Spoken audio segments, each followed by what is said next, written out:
Well, there was jubilation for some Chinese Christians this week when the pastor, Jin Mingri, was suddenly released from a Chinese prison and flown to the United States to be reunited with his family. Jin Mingri, also known as Ezra Jin, was the founder of the Zion Church, a so-called underground church in China that is not officially sanctioned by the Chinese Communist Party. His release came after Donald Trump directly petitioned China's leader, Xi Jinping, for him to be freed. The Chinese crackdown on underground churches began in earnest last October.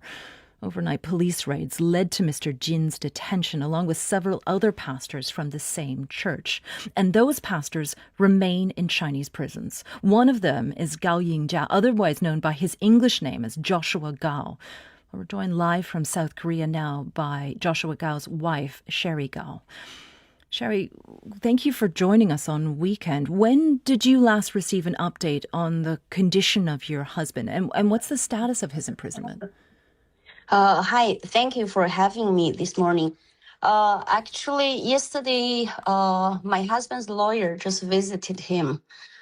So they got to updated him about what happened, just like you shared about Pastor Jin Mingri's release. So when he heard the news, he was just overwhelmed with joy.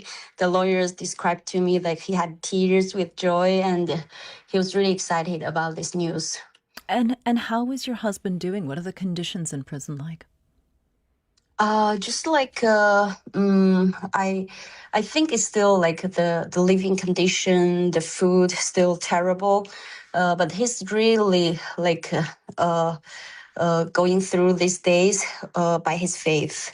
And what is the outlook for his imprisonment? We know he's been charged. Can you talk us through his case? The lawyers told me, because this is the only way at the moment we can communicate with each other, only through the lawyers. So before the lawyers goes to see my husband, they'll call me and I'll write a letter. So the lawyer can read my letter to my husband. After their meeting, so he'll put up some words from my husband to share with me. The lawyers told me he looked really skinny. So obviously he has lost lots of weight. And also from what I heard from other pastors, like Pastor Ezra as well, some other people on bail, I think in general, average, they lost 30 pounds, something like that. I think it's might be the similar case for my husband. Also, 2 years ago, he had very serious disease with his appendix. So he almost got killed. So from the lawyer, I heard there's still inflammation of his appendix from time to time, and he couldn't get any proper medical treatment. So they only give either some really simple pills or nothing.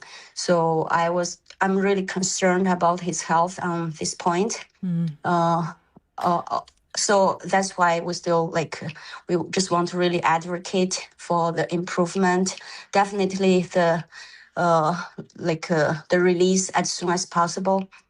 Sherry, So what was your reaction when you heard about Ezra Jin's release? And how might it reflect on the prospects of your husband being released? Actually, I was just overjoyed when I heard that Pastor Ezra was released unconditionally. And I was just, I think definitely it's a miracle for Christians. We always believe in miracles. We know, from all the advice, news we got from the other experts or other people, lawyers, human rights experts. We never thought it would happen this way. So I was really, really happy to see he can be with his family again. And at the same time, I feel like this is just the beginning of the miracle. I'm sure my husband and the rest of the people will also experience this. Maybe not the same way, but definitely a miracle from the Lord.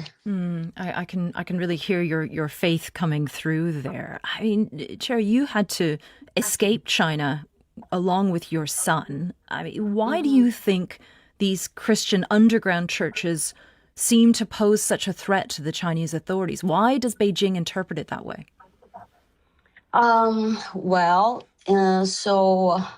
I think just as a pastor's wife, because when it happened, even back then when we first became Christians, we knew that there would be risks, because like when Pastor Ezra, each time he baptizes some people, he would ask the same questions, like even there is a life threat, will you forsaken Jesus' name? So I think as a Christian in China, we know there will be like risks to some extent.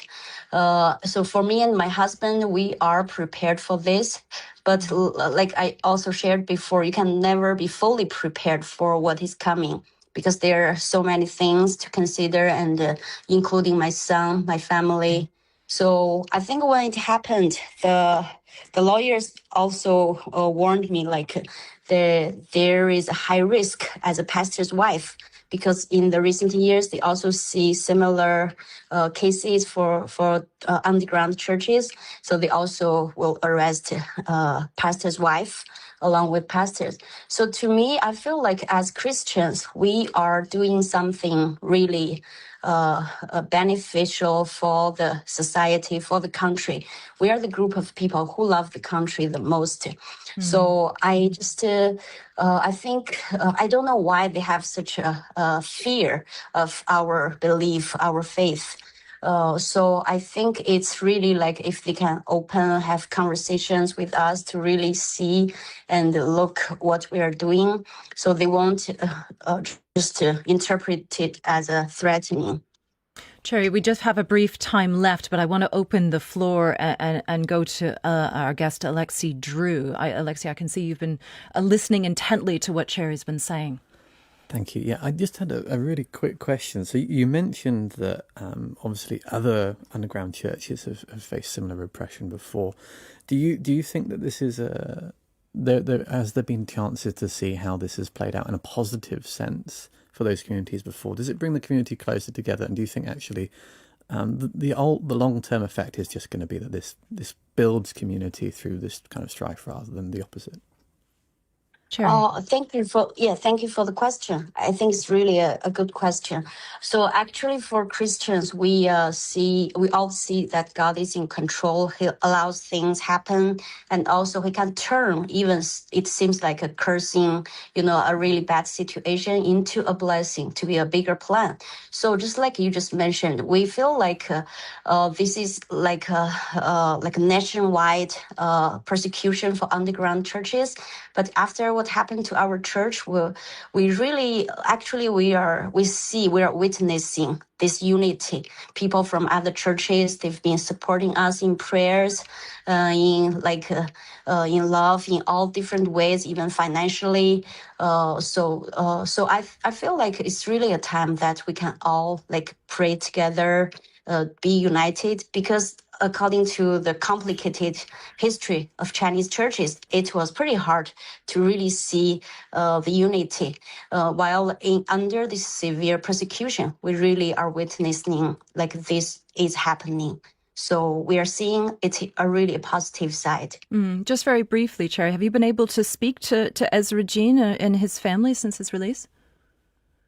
Yes, I think after he arrived, I talked to his wife, and we were overfilled with joy. We couldn't believe. Even his wife, she said, I couldn't believe it really comes true. Yeah. Okay. So we had video calls, and my son, who is just 6 years old, he saw Pastor Ezra in the video. He said, "Oh, why did he lose all his hair?" And that's for a child's perspective. So he looks so differently, but still he's so cheerful, and still the same guy. Okay, Cherry, we'll have to leave it there, but thank you very much for joining us. That was Cherry Gao speaking to us from South Korea. Her husband, Gaoying Jia, otherwise known as Joshua Gao, is still in detention inside China. You're listening to Weekend on the BBC World Service. I'm Celia Hatton. Stay with us.